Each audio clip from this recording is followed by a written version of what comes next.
Knock, knock. Who's there? Chicken. Chicken who? Buck, buck. That's rubbish. Knock, knock. Who's that? 85. 85 who? Doctor! This is Ollie, my son. He likes chocolate ice cream. He likes Barcelona Football Club. He also has Down syndrome.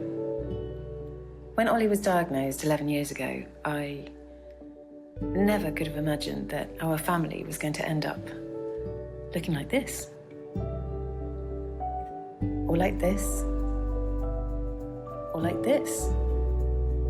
But although Ollie's the reason I started making this film, it's not just a film about him. It's not just about Down syndrome either. It's a film that asks the question, what kind of society do we want to live in? And who do we think should be allowed to live in it? And if that all sounds quite heavy, then don't worry. There is also some interpretive dance. And I should probably warn you at this early stage, I've never actually made a documentary before, so no, it's going to be fine. It's going to be absolutely... Hold on to your hats, people.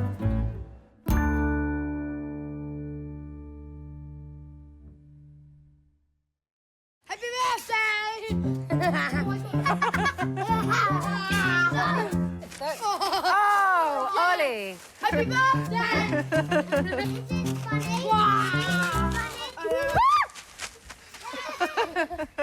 Welcome, people of Great Britain, to my life. As you can see, I have 3 very well-behaved, perfect children. They respect me deeply. They do everything that I say. No, on the page. OK, that's not quite true. And a lot of it's to do with this guy. Hey, Ollie? Yes? Come here. Yeah? You say hello? Hello. Nice to meet you.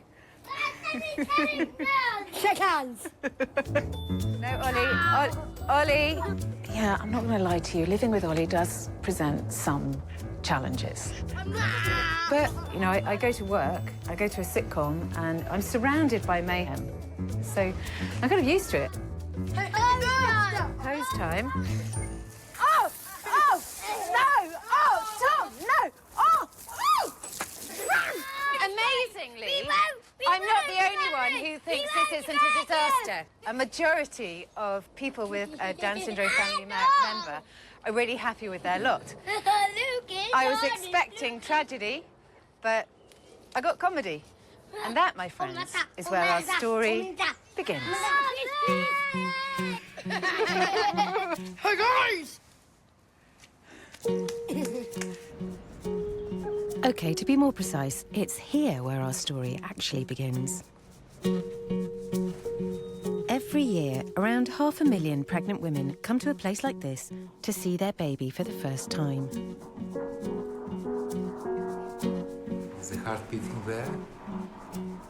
The body? You can see the hands. I've come to King's College Hospital in London to meet some women who are having their 12-week scan. So how are you feeling now? Excited. Yeah. Seems more real now. Today's the day when mothers find out when their babies are due and whether they're growing normally.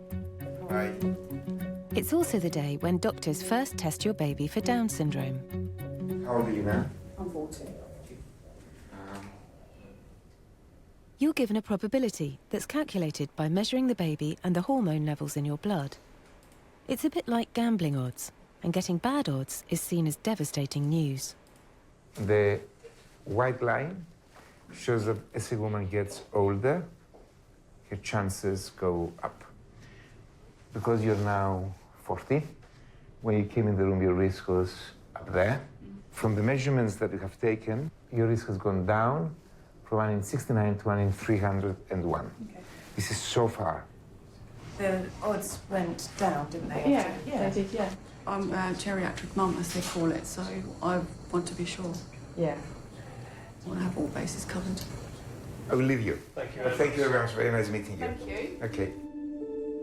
In the last 10 years, the number of people terminating for Down syndrome has gone up by 40%. Now, 9 out of 10 British women terminate when they receive a positive diagnosis. Of course, I have a biased opinion because I have a child with Down syndrome who I love more than life. But my big question at the beginning of this is, what's so very dreadful to the world about Down syndrome? So let's go and ask Professor Nicolaides about that.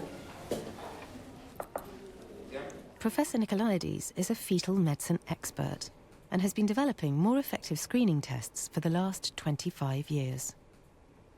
Would you mind telling us more about why Down syndrome has been focused on? From my point of view, the essence is that there is a demand, and we believe that the main objective is to provide women with information. I have learned over the years that for some people, having a baby with Downs is an intolerable event. All I want to make this programme for is to say, you know, it's really not a catastrophe. Why is everybody behaving like it's a catastrophe? Whether they have the wrong perceptions of what the condition is, or the system has not emphasized to them the goodness that can come from having a baby with Downs, I do not know. But it is a fact. It is associated with mental disability. And, importantly, they live for very many years. So if we think of it as a burden to the family or to the society, it is a burden that is going to last for a long time.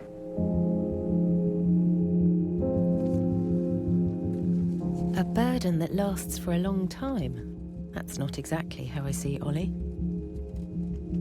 But legally, you can terminate a Down's pregnancy right up to birth, as Down syndrome is classed as a severe disability. And if you look at the leaflets the NHS hand out to mothers when they get the diagnosis, it does sound severe. I mean, you know, complications, heart problems, gut problems, hearing problems, vision problems, thyroid problems, dementia. I think that just makes you frightened. A medical description will only list all the possible things that could go wrong, and it's not then compared with the list of all the possible things that could go wrong with a typical person. I mean, how would you describe yourself? Are you a chromosomally typical? Are you neurotypical? I'm a neurotypical person with 46 chromosomes who had childhood asthma and who has a family history of glaucoma. Does that describe me? To me, Down syndrome is much more than a list of possible health problems. But that's because I know Ollie. But what actually happens inside his cells that makes him different? In every cell, there are meant to be 23 pairs of chromosomes. But somebody who has Down syndrome has an extra copy of chromosome 21. Chromosomes contain information that makes us who we are. So if you have an extra one, it means you develop differently. There are some common features like being a bit smaller than average, having a smaller mouth so your tongue may stick out, almond-shaped eyes, and some level of learning disability. But not everyone looks the same or is affected in the same way. Just like all of us, there's an endless variety. Well, not endless. There are now only 40,000 people with Down syndrome in the UK. But not everyone chooses to screen. And I'm about to meet a mum who's consciously opted out of the system. So, do I talk to you and say, here we are at the house? Yes. Or is that like through the keyhole? That's a bit like through the keyhole.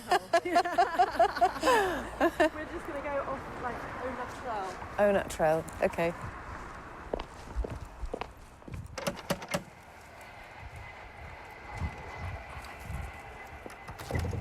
Hi there, Emma. Hiya, how are you? Nice to meet you. Nice to meet you.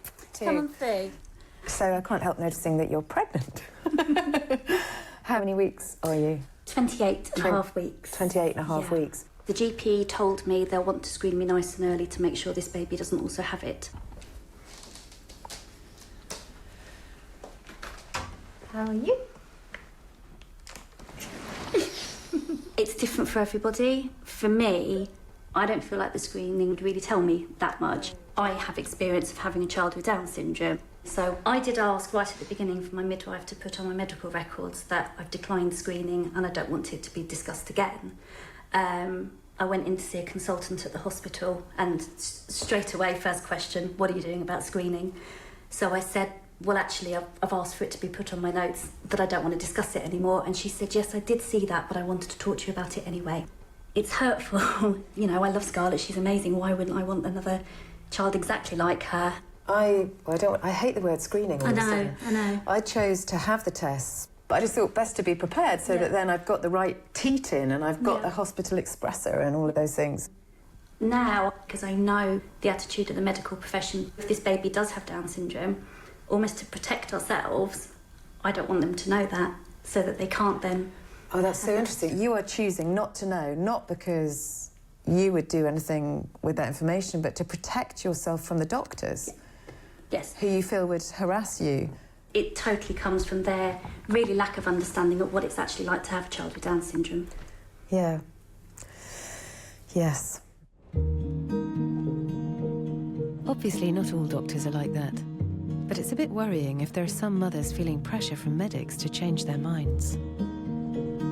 If someone always keeps asking you something, it's going to shake your resolve, isn't it? So, let's say let's act out a little drama, because I'm also a screenwriter. Yeah. Okay, so we have person one. Happy pregnant mother. This lady is called Françoise. And Françoise is moving to England, and she has met, he looks cool, doesn't he, like Raoul. She's met Raoul. They're in a bar. They've got drinks. And biscuits. So Françoise says, oh, Raoul, you are English. It's very exciting to meet you. I am moving to England. I would like to move to Kent. Raoul goes, Kent? She goes, yes, what? He goes, Kent. She says, but I like castles. I like tomatoes. I like all the greenery. Kent? Are you sure? Kent? Yeah, why? What's the problem with Kent? And if every time these two meet, and every time she mentions Kent, he's negative about it, because he's, you know, English, he may never have been to Kent. She's just going to feel more and more insecure about her decision. I just feel that it's a bit like that, really. You assume that the doctors know.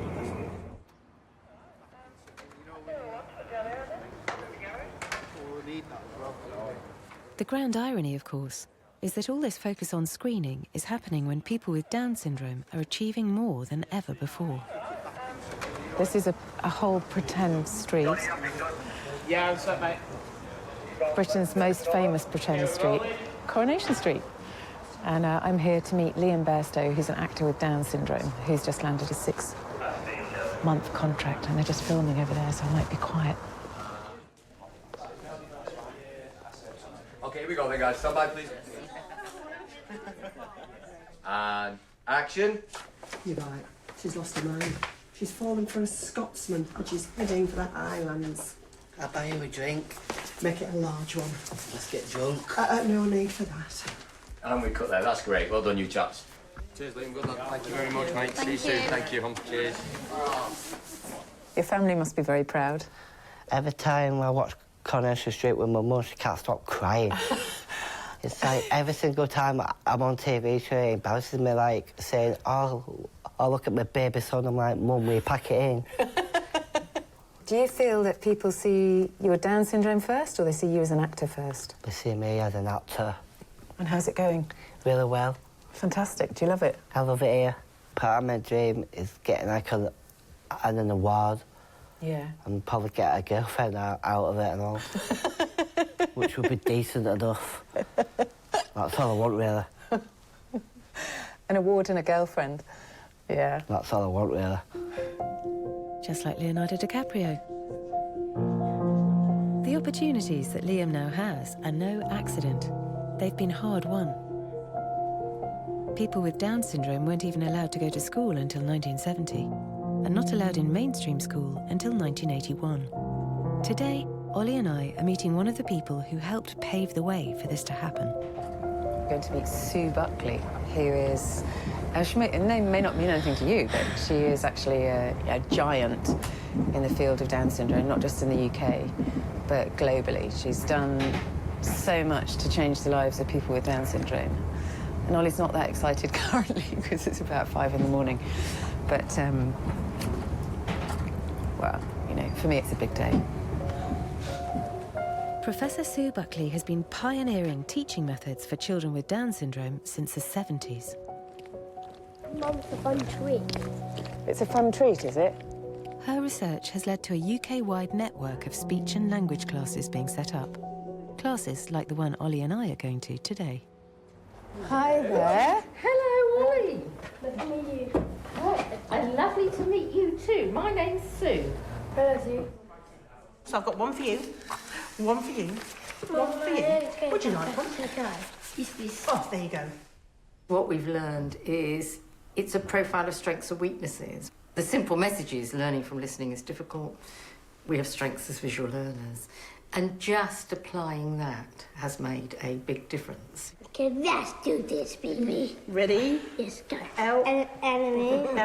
Elma was vanilla, and orange, and red, and pink, and purple, and blue, and green, and... According to Sue, nowadays some 80%, that's 4/5 of people with Down syndrome, could learn to read if taught in the right way. And so with the right support, the majority can go through mainstream schools, get work, and live independent, ordinary lives.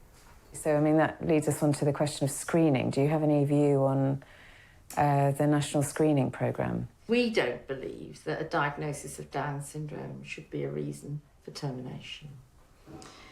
Nobody's discussed it with adults with Down syndrome, many of whom can now read, understand the issues and realise that as a group, there's a large proportion, particularly the medical community, who think their lives aren't worth living.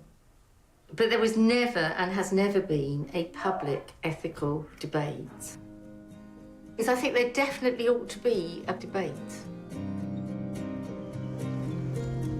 I'm amazed to hear that 30 years ago the government just decided to introduce screening for Down syndrome with no public discussion. It was the very same time that Sue's research was making inclusion possible. Morning. How are you? Good. Nice to see you. Since then, it's become commonplace for people with Down syndrome to go to mainstream school. But the science of screening has also been developing. And some are saying it's at the point of threatening the very existence of the Down syndrome community. So what's about to happen with screening? Goodness me, I'm so glad you asked, Claire. Well, at the moment, if you're an average UK mother, let's say you're 30, your baby grows, it becomes a raspberry, and then it becomes a grape. Now, at about between 11 and 13 weeks, you go for your scan and you have some blood tests. Now, you're going to recognise this procedure from earlier in the programme. This is a pretty good screen. It catches 85% of all of babies with Down syndrome. But as you can see, the odd Brussels sprout with Down syndrome can get through.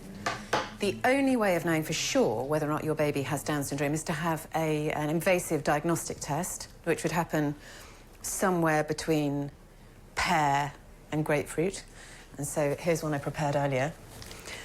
Amniocentesis is when your doctor would collect some of the fluid around the baby in the, what you'll recognise easily as the amniotic sac.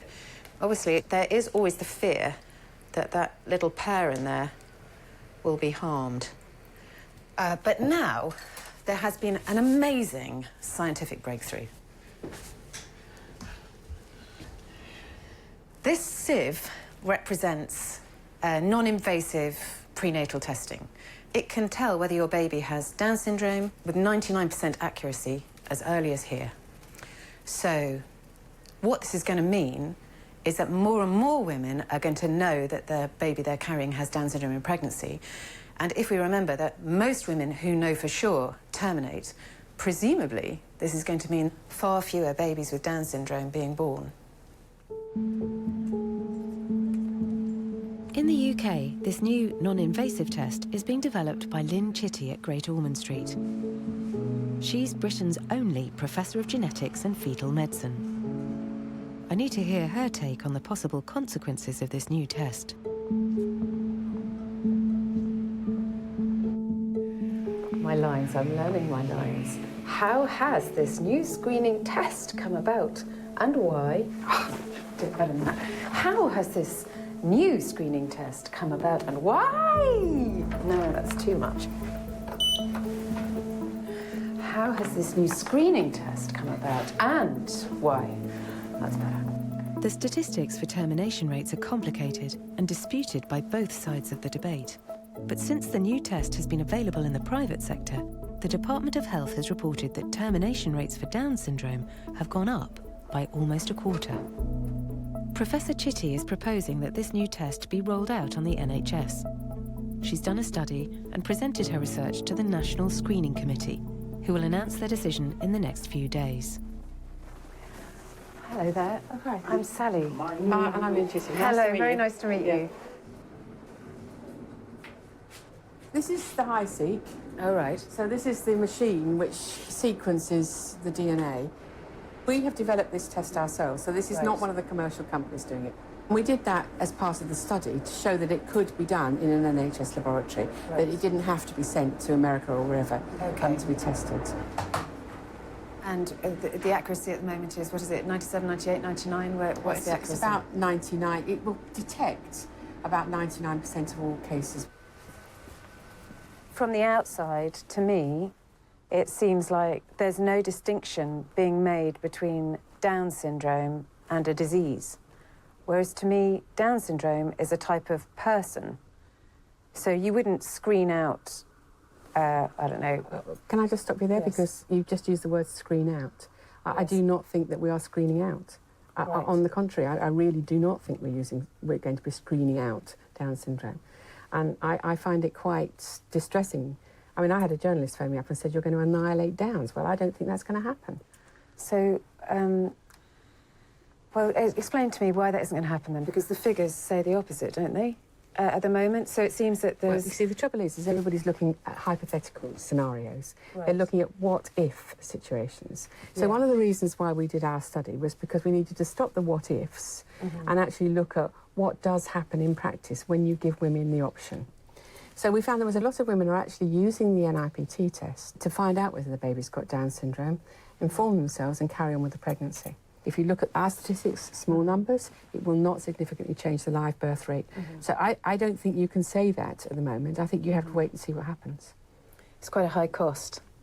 It's not a high cost at all. We showed very clearly that you can implement this. Sorry, I wasn't meaning the financial cost. Okay. I mean, this is an experiment that may result in people choosing not to terminate and just choosing to know, or it may result in a catastrophic result on the Down syndrome population. Well, the pilot study would suggest that it's not going to result in the latter. I mean, I think, so you have, how old is your son? 11. So he's 11. How do you feel about, later on in life when because he's likely to outlive you, so what does that prospect hold for you? Well, I feel that, I just feel that the answer to that is not termination. You know, the answer to that is, if we have a society that is unable to care for people, then the problem is not the person. She was at enormous pains to say that screening wasn't a screening out thing. Oh dear, but it's still really sad, isn't it? It's just, it's just horrible. The reality that we live in a world where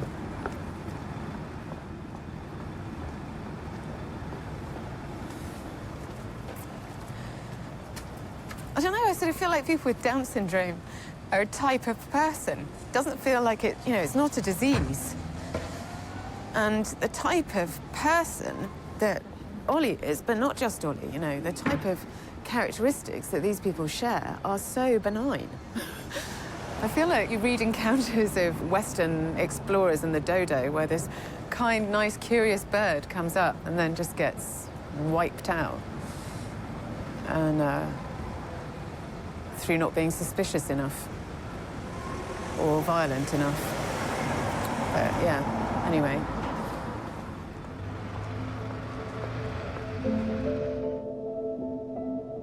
I don't feel particularly reassured about NIPT. I'm worried we might be gambling with society's diversity. So what happens when almost everyone screens? Well, wouldn't you know, there's a place that can tell us. What do we know? The thinking shot. What do we know about Iceland? Well, we know that it has lots of mountains and some ice. But it also has lots of hot stuff, by which I mean lava. It's a land of contradictions. Here they provide some of the best care and opportunities for disabled people in the world. But over the last 5 years, 100% of people have chosen to terminate for Down syndrome. 100%. That's like everyone. If this is the direction that the UK is heading, then I wonder what it must be like to have 3 copies of chromosome 21 and live here. Hello, my name is Halldóra. I read an article in the newspaper the other day. There was this woman who wrote people with Down syndrome should not exist. Who is perfect? Who can decide that we who have Down syndrome are worth less? Hi, Halldóra, I'm Sally. 32-year-old Halldóra is one of the few people with Down syndrome in Iceland. Her story hit the headlines when she wrote an article protesting her right to life. Would you show us your exhibition? Yes, of course. It prompted photographer Sigga Ella to take 21 portraits of some of Iceland's remaining people with Down syndrome. I found Halldóra's article online. Going through her thoughts is basically saying that though she has a disability, it doesn't define her as a person, you know. How does it feel to know that people discuss whether or not Down syndrome is okay to live with? Getur þú sagt henni á hverju þú skrifa greinina? Skal reyna dálítið þungt. Hvernig þér leið með það? Mér leið ekki vel á hverju út af okkur börnum með Downs. Við eigum líka líf eins og aðrir. She thought that they were coming after her alive. You are sighing. And whenever I met with the producers to talk about this program, I was doing that sighing. I couldn't talk about it for a very long time. It's great that you speak out. It's great that you say something. Yes. It isn't always easy. You know, we have our ups and downs, and we have worries, but that's life. Life is up and down. Oh, I've been wanting to hug you the whole time. I thought it was a bit forward. Oh, lovely girl. Lovely girl. Halldóra speaks 2 languages, she's got a job, she's hoping to marry her long-term boyfriend this summer. It upsets me that she has to justify her existence. Imagine if you had to do that. Maybe it's because they're stuck on an island in the middle of the Atlantic and there's only 300,000 Icelanders to choose from, but they do seem a bit preoccupied with genetics here. I've come to a laboratory on the outskirts of Reykjavik. No, that's not me, but thank you. There I am. Somewhere in this building, there's a man called Kári Stefánsson, who now has enough information to predict the genetic code of everybody in Iceland. Come in. Hi there. Hello. Nice to meet you. Nice to meet you. I'm Sally. I'm Karin. Everyone is interested in this kind of research. It is inherent to man to try to figure out as much about himself as possible. So you can predict a probability of somebody getting good grades in school, of somebody inheriting various diseases? Yes. The only thing this is going to do is lead to knowledge. Let's go back a step and say, so the reason we're in Iceland is because you have a screening program for Down syndrome, and of the pregnancies that are discovered, 100% of the identified pregnancies are terminated. And in some people's eyes, that's successful. And I'm not entirely sure that it is successful. The statistics is earth-shattering, basically. I think it is. I think it is in many ways not particularly thoughtful. I'll tell you that the guy who manages this building, our janitor, Kitty, who is an absolutely wonderful person, he has a son who has Down syndrome, and there is hardly anything more beautiful than seeing the two of them together, because there is so strong bond and so much love, and somehow. In our culture, it has become accepted to abort Down syndrome fetuses, which I think is pretty merciless in many ways. I'm not entirely sure it's correct. Or the only correct thing about it is that I believe the woman should be the individual to decide whether she wants to terminate pregnancy or not. You agree with that? I agree with that. I love that you think that. It's just, anything else is illogical. Yeah. Yeah. You're very serious about this. Yes. Is that bad? No, that's good. I actually like that. This is one of the ways in which you're trying to take responsibility. Iceland certainly got me thinking. Why is Down syndrome the disability it's socially acceptable to terminate? And how do we come back from that? I've landed back in the UK to the news that the National Screening Committee have made their recommendations. The most exciting development in pregnancy care for decades. Win on Downs testing. A win. A win. So the Sun are winning. Mums-to-be are to be offered a test for Down syndrome in the NHS. After Great Ormond Street Hospital published results showing the test was safe and 99% accurate. Lynn Chitty, blah, blah, blah. Reading these reports, there's no mention of the impact these tests could have on the Downs community at all. I feel like, just as in Iceland, we're somehow being forgotten about. Looking at the response of mums to the news. Lots of people really upset, crying. I've never been a very angry person, but I'm feeling, I'm feeling quite angry. Like, on a scale of 1 to 10, I'm 9. And when I hit 10, there's a really good chance I'll go green. Start smashing things up.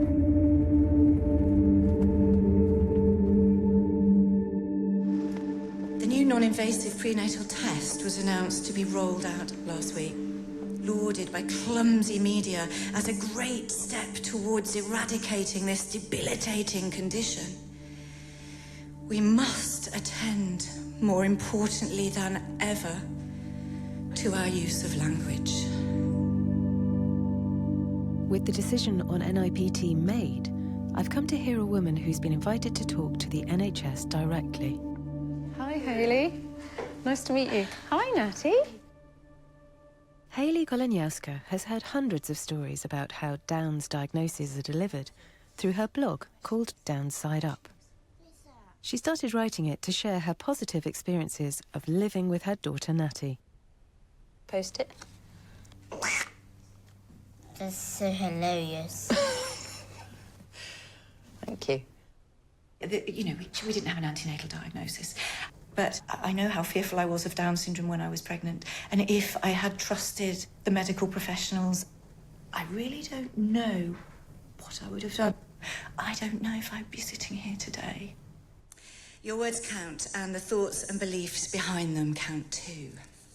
As NIPT means that more women will receive a Down's diagnosis, Hayley feels there's now a pressing need for that news to be better delivered. The following are direct quotes to other families, not to us. I can book you in for a termination in the morning. I can't treat you if you continue with this pregnancy. She's really cute, but you don't want another one like that, do you? Our youngest daughter, Natalia, was born on our bathroom floor. What followed is etched in my heart and frozen in time forever. The look of panic on the midwife's face. My brain dared not formulate a question because I was terrified of hearing what I thought was my worst nightmare. What I had been conditioned to fear.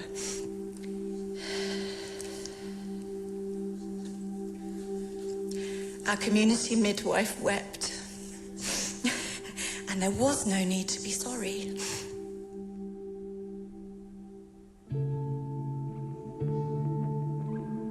Natty was not a risk. She's not like a fire or a flood. She certainly was not a page in a medical journal. How I wish I could go back and relive that day, knowing what I now know. Thank you.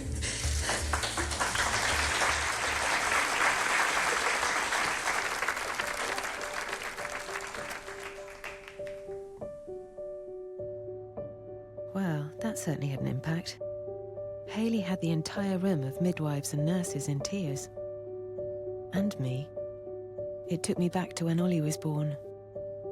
My nurse cried too. It was very beautiful.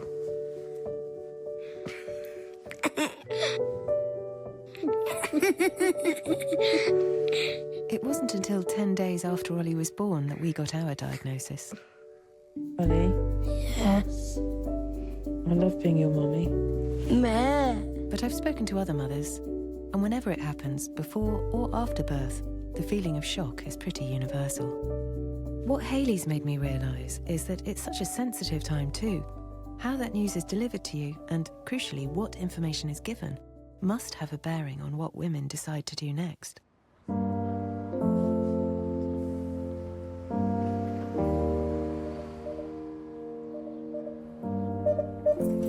Antenatal results and choices. Can I help you? Jane Fisher runs the only counselling charity the NHS currently point pregnant women towards when they get a Down's diagnosis. They're likely to be fielding more and more calls as the new test is rolled out.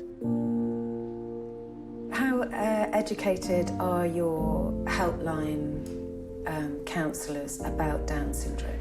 I wouldn't pretend for a moment. We've got a small helpline team of 4 of us, and I wouldn't ever pretend, and we wouldn't pretend, that we are absolutely up to date with what living with Down syndrome means in all its aspects.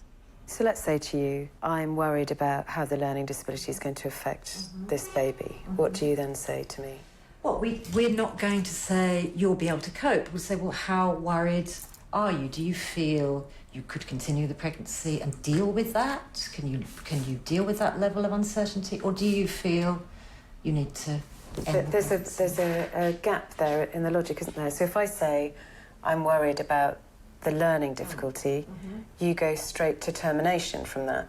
Whereas I'm saying I'm worried about the learning difficulty. Okay, you're putting your cards on the table, Sally, which is absolutely right, in that we appreciate that people who have children with disabilities or are advocates for people with disabilities really struggle with prenatal diagnosis and decisions to terminate. I mean, in Iceland, there's now 100% termination. So that suggests to me that the information being given out, which is partly why it's interesting to come and see you, the information being given out is not reflective of how it is to be a person with Down syndrome. But we're not directive, Sally. We're not pushing people in a direction. We're hearing from them where they are. I guess our angle is it's about choice. And it's not when, and I will say in my 14 years at ARC, I've spoken to hundreds of women who've made the decision to end the pregnancy for Down syndrome. And none of those women make the decision lightly. What they worry about is they can't know exactly how their child's going to be affected. They can't know exactly the level of learning disability or the potential associated health issues. They feel they just can't manage that in their lives or don't want to manage that in their lives. I think that will always be with us. Having spoken to Jane, I feel I really need to talk to a woman who's made the decision to have a termination herself. Hi, I'm Sally. Nice to meet you. Kate's now pregnant again. I'm intrigued to find out what she knew about Down syndrome when she made her decision. Where should we sit? Let's go on the couch, yeah. You've just got to do what you feel is right, haven't you? And, yeah. You know, by going down the termination route, we felt that that was the best thing for the baby. I was 25 weeks when I delivered Max. How does it work with a termination? You say you take a pill? Yeah, so you take a tablet that starts to break down the placenta, and then I had an injection to stop his heart, so it was instant. 1 minute you could feel him wriggling around, and then the next second he's gone. Sorry.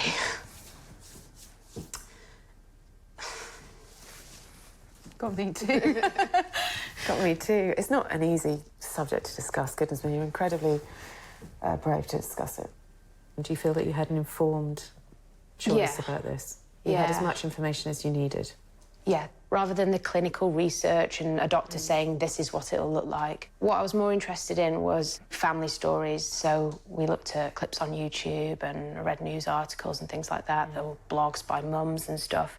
So you kind of see some of the difficulties that people are going through. There was one woman that her 5-year-old's still not walking, and he's, you know, very heavy, and she's having to deal with him having fits everywhere, you know. If my child was affected as much as he was, you know, I would feel really guilty about that, having been given the choice. There were only a very few kind of stories at that level. There's loads of positive stuff out there, and it was the positive stuff that kind of really threw me.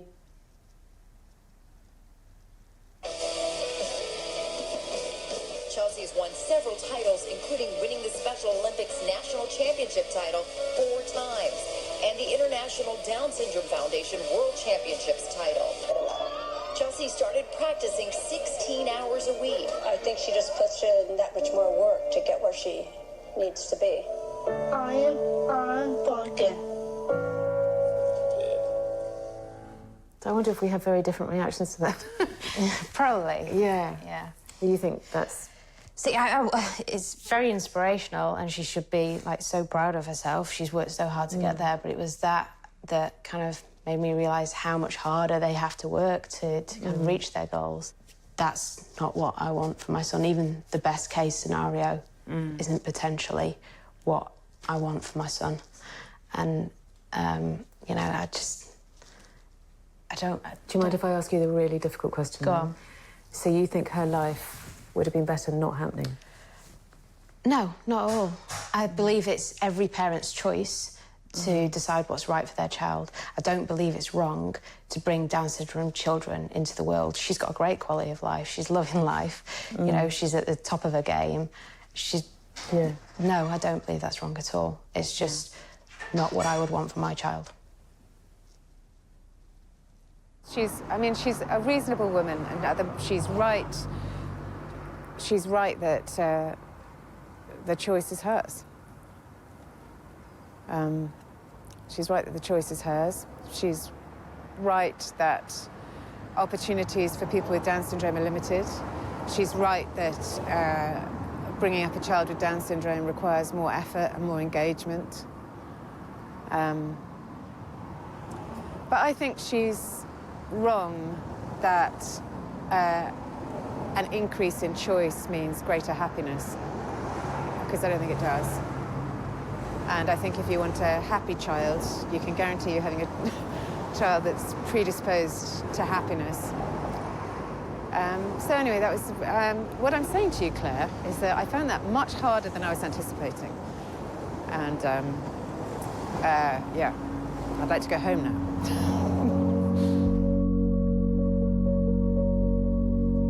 Kate didn't want a child like mine. That was difficult for me to hear. The thing I seem to be coming up against is this idea of choice. I chose to screen with all 3 of my children. With Ollie, I was given a 1 in 10,000 chance of him having Downs.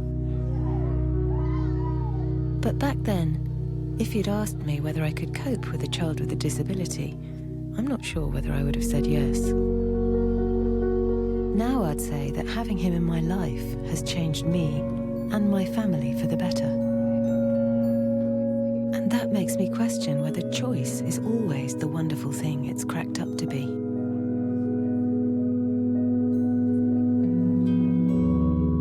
It leaves me wondering, where are all these individual choices going to take us? What kind of world will Ollie be living in when he's my age?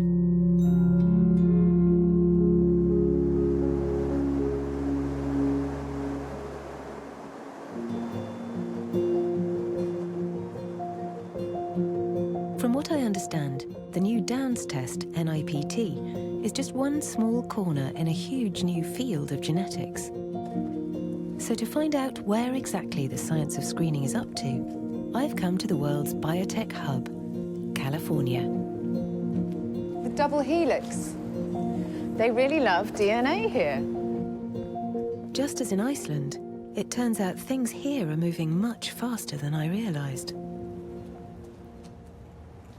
Come and have a look at what it's called. It can happen now to you, to you. That could not be more appropriate. Because here, in what I thought was the future, but is apparently the present, we can screen for tons of other things already. So what's happening to the Down syndrome community could happen to you if you have a history of Alzheimer's in your family, if you have a history of depression in your family, if you have a history of obesity or diabetes in your family. It won't be long before we'll be able to prenatally screen out people like you. And me. Both of us. I'm going to meet a scientist called Razib Khan. He's the first person in the world to sequence an unborn child's DNA. Yep. Smooth operator. Don't worry, it was his son's. Hey there, Razib. How are you doing? I'm Sally. Nice to meet you. Nice to meet you too. With his unborn child's complete genetic code to hand, Razib was able to screen not only for Down syndrome, but for anything he liked. Yeah, it was like controversial. Tell me what happened. Did you get hauled in? No, but there was like a big controversy, like in the media, the university, and a lot of people. I mean, I'll give you like. But you must have known that was going to happen, right? No, we weren't totally sure. I mean, you have to understand. I know for a fact that within 10 years, most people are going to be doing this. So it might be scary right now, but this is just the future. I just brought it forward into your face a little. I mean, this is like a really extreme version of not being able to wait till Christmas, right? Yes, and speak of the devil. Hello. Hello. Wow, how nice to meet you. Yeah. He's absolutely gorgeous. Congratulations, you're gorgeous. It's in the genetics. So what kind of child were you hoping for? What was the your one I got. But what was your win child? What was your... Healthy. Healthy? Yeah. How low down the scale do we go before it becomes I mean, if they had like a mental or developmental disabilities that was severe. I mean, what this about is like schizophrenia, something like that, or autism? I mean, it depends on the severity of these issues. You can't tell that. Not right now. Let's say you had discovered Huntington's. Yeah. Presumably, you had this information early. Like, we would have terminated. So I mean, I don't know if they told you, I'm a parent of a child with Down syndrome. Yeah. Down syndrome is presented as the very worst case scenario. Okay. My lived experience bears no relation to that. Okay. So the whole basis of this discussion is a bit dodgy. Yeah, but that's your opinion. So other people can have different opinions. People can make their own choices. No one, hopefully, is being forced into making any decision they don't want to, right? I mean, do you think that we're going to look at people eliminating ending pregnancies? Yeah, some people will do that. Some of it, obviously, it seems pernicious to me, but that's just my opinion as well. Science has no morality, right? Science just tells you. You can do what you want with the science. Razib analysed his son's genome using his laptop at home 2 years ago. He had to leave it processing the data for 2 weeks solid. But even since then, DNA sequencing has become far more accessible. In America, there are already companies who will do it for you for under $1,000. The scientist, arguably at the forefront of this revolution, is George Church. He pioneered the method used to sequence the first human genome, and over his 40-year career has become known as the godfather of genetics. I might leave my toy microscope I bought for my child in the car, because that might look like I'm not a serious person. I've come to Harvard Medical School in Boston to meet him. Maybe he can tell me whether science does, or should have, any morality. You know, we're making this film about Down syndrome and the prenatal screening program. It seems that there's going to be many, many more things that we're going to be able to screen for in the very near future. So I don't know how, I mean, the genie's out of the bottle. I don't know how one even begins to create ethics around this kind of thing. Well, ethics changes from year to year. You know, I'm sure that if you had talked about the 1 million people a year that die in cars back at the turn of the century, we might not have cars now, because that would be an unacceptable outcome.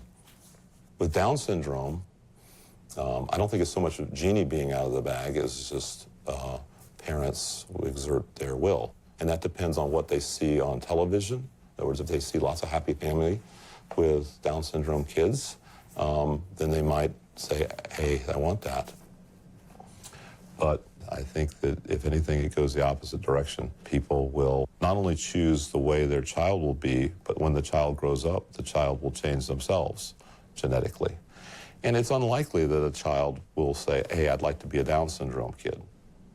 What do you think the future holds for us? It's all about education. Yeah.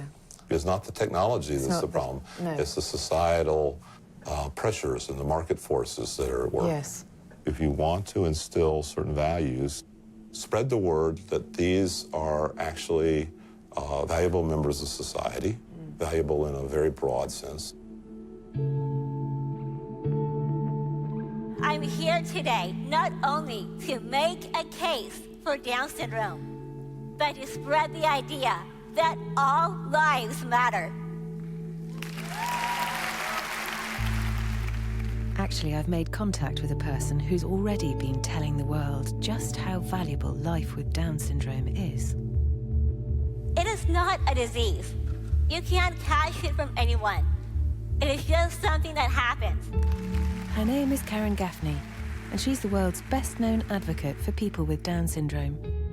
But with the godfather of genetics words ringing in my ears. Oh no, I'm crying again.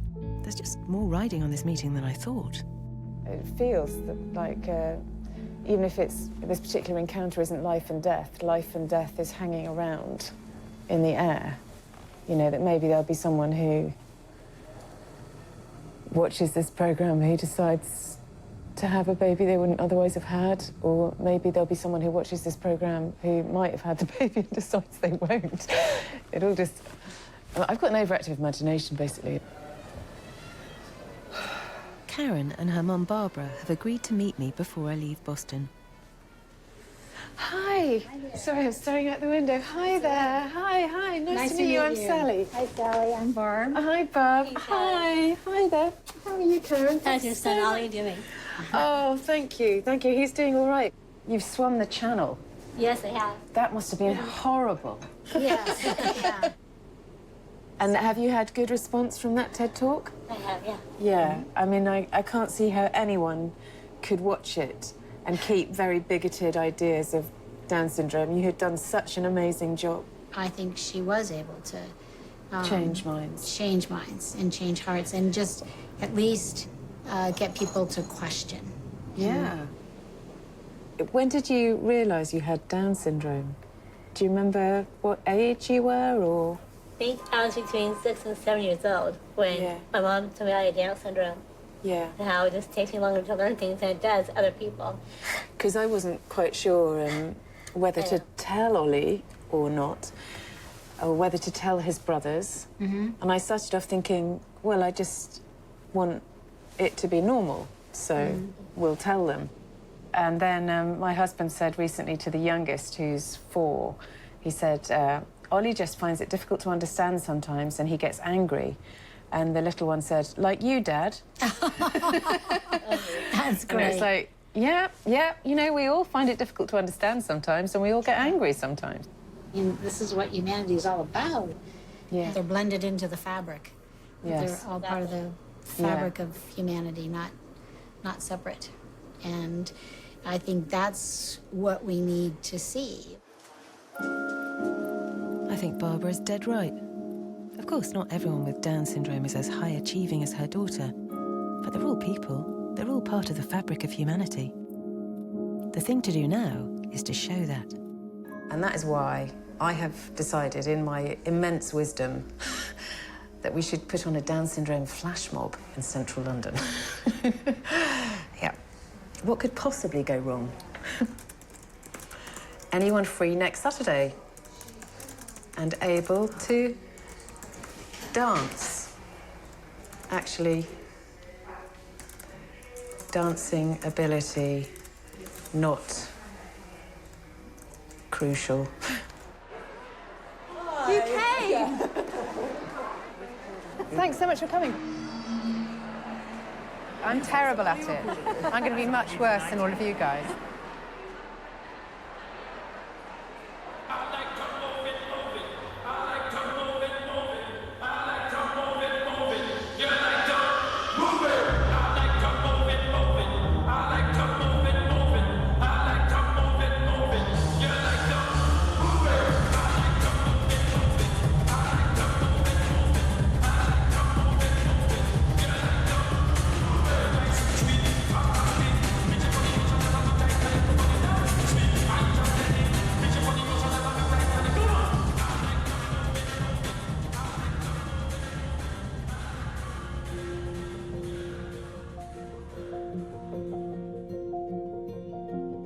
So there we go. It's the end. You made it. I promised you some interpretive dance, didn't I? If we're heading towards a world where we choose more and more who gets born, I feel like we really need to think about what it is that we value. And as our powers of choice get greater and greater, who are those people that society might leave behind? There's great value in things not being perfect. There's a crack in everything, that's how the light gets in. And the imperfections are where humanity is most visible.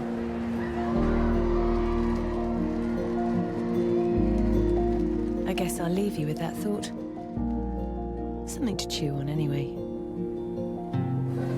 I love you, Mum. I love you too. I love you so much.